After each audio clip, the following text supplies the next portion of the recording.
So are the rumors true? Do copywriters really just tap away at their keyboards, write sales letters, and haul in 6-figure, 7-figure incomes?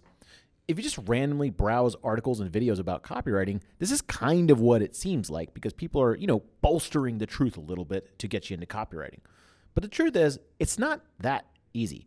Now, don't get me wrong. Copywriting is an awesome career if you can make it, but there's a lot more involved than simply crafting clever words and then making bank. So, if you've been getting conflicting ideas and want to know once and for all exactly what a copywriter does, I'm about to give it to you straight. If you're not really sure what copywriting is in the first place, then maybe watch this on what copywriting actually is. Otherwise, let's see what a copywriter actually does day to day.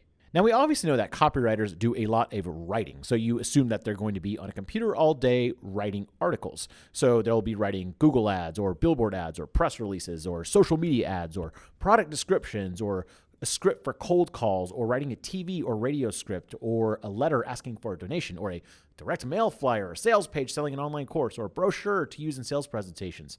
There's a ton of stuff that you think a copywriter does, but here's a couple things that you don't realize that most copywriters are probably spending more of their time on. Number one is marketing your services. So while most people think freelance copywriters are just typing away all day, they don't realize that being a freelance copywriter means you are a freelance copywriting business, which means you have to bring in that business. Therefore, you have to market your copywriting services. So as a freelancer, you are responsible for finding your own work. So if you want to avoid a dry pipeline and being stuck in the feast and famine cycle, you need to dedicate time to marketing your services. This usually means applying to job boards, reaching out to past clients asking for work, attending networking events, cold emailing potential clients, connecting with businesses on LinkedIn, building relationships with other writers and other freelancers, keeping an up-to-date portfolio, and perhaps even starting your own blog or writing content for people to read and then reach out to you in case they want your services. So all this time that you spend marketing is unpaid. That means you have to somehow make up for it with the rates that you charge. So just remember, a copywriter isn't just typing away at blog posts and sales pages all day. They actually have to market themselves. Number two is selling your services. So if you market yourself well and get yourself out there, you'll eventually find people who raise their hands and show interest in your copywriting services. Now you have to close them, meaning you have to actually get money from them.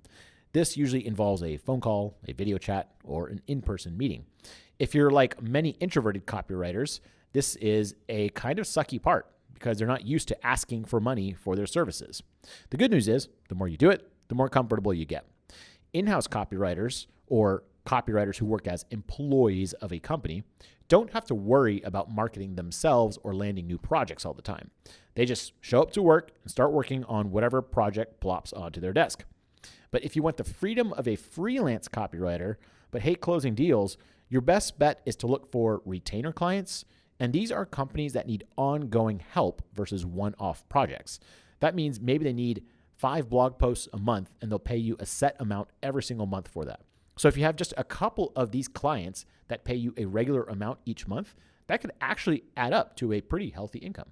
But since you are selling all the stuff yourself, that means you have to learn about pricing, how to price your projects, how to make sure you get at least enough amount, how to collect the money, how to make sure you don't get stiffed on the money, how to charge 50-50, maybe 50% up front, 50% on the back. There's all sorts of things that you need to learn to become a freelance copywriting business yourself, and pricing and collecting the money is definitely one of them.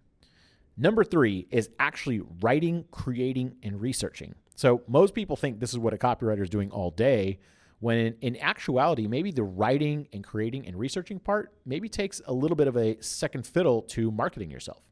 So the best copywriters spend just as much time researching as they do writing, if not more.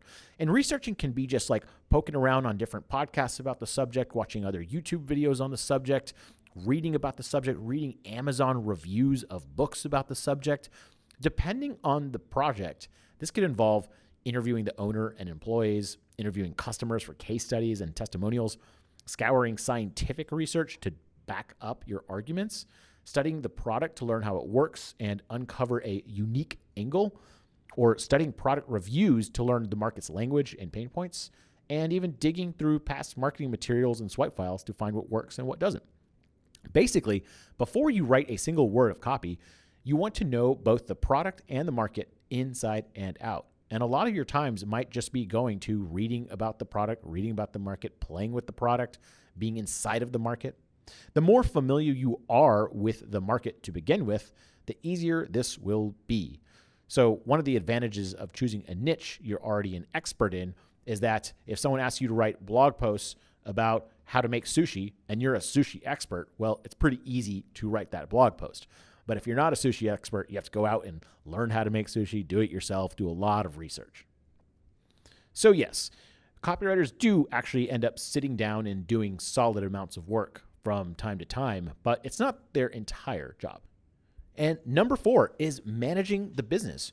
Remember, if you freelance, you're not only a copywriter, you're also a business owner. Remember, you're running a freelance copywriting business. And business owners wear a lot of hats. Once you reach a certain point, a lot of this can be outsourced. But when you're just starting out, plan to spend a good chunk of time on administrative tasks. I mean, when you first start, it's often just going to be a team of one, you. So that means if someone needs to build a web page, guess who's in charge? If someone needs to write a piece of copy, guess who's in charge? If someone needs to write a proposal, guess who's in charge? If someone needs to write a proposal and then accept the money and have a meeting with one of the accounting managers, guess who's going to be on that call? You have to do everything. So I would suggest that you do learn a bunch of different skills technically that can help you with this. The best part about living in the modern age is that there are now lots of pieces of software that can help you with most of this stuff. So a lot of these administrative tasks can be outsourced not only to people, but to software. So they could just kind of do it for you. So for example, whenever I schedule consulting calls, I just send people a Calendly link that's auto sent to them, and then they can schedule their meeting around my schedule, and I don't actually have to do anything. So a few years ago, I would have to actually manually reach out and do all the scheduling work. Now it's just kind of the computer handles it for you. So this is actually a great time to start becoming a freelancer because there's so many tools made for freelancers out there that make our lives way easier. Let's talk about the day in the life of a copywriter. Now, the life of a freelance copywriter can be pretty flexible because if you choose to make $0 and do nothing, guess what? You get to do nothing all day. If you want to make a lot more money, you might have to work a lot harder. So I will actually take you through my own days and how I schedule it. And here it is.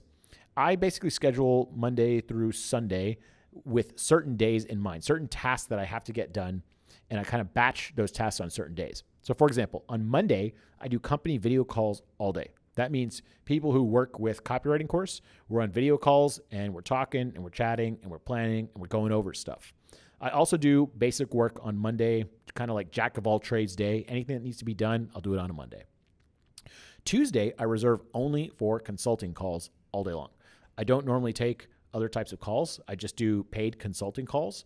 So from morning to afternoon, I'm usually on calls. I'll generally have them only start at 11 a.m. because I don't like waking up early in the morning. And then I'll do them all day depending on how many people book. And that's my whole Tuesday. I generally will do other work periodically here and there, but mainly just consulting calls. I batch them all on that one day. Wednesday is one of my favorite days because it's a writing, thinking, and reading day. I schedule 0 calls. I have 0 appointments on Wednesday. I don't allow anyone to book on Wednesday unless there's something crazy important, which almost never there is.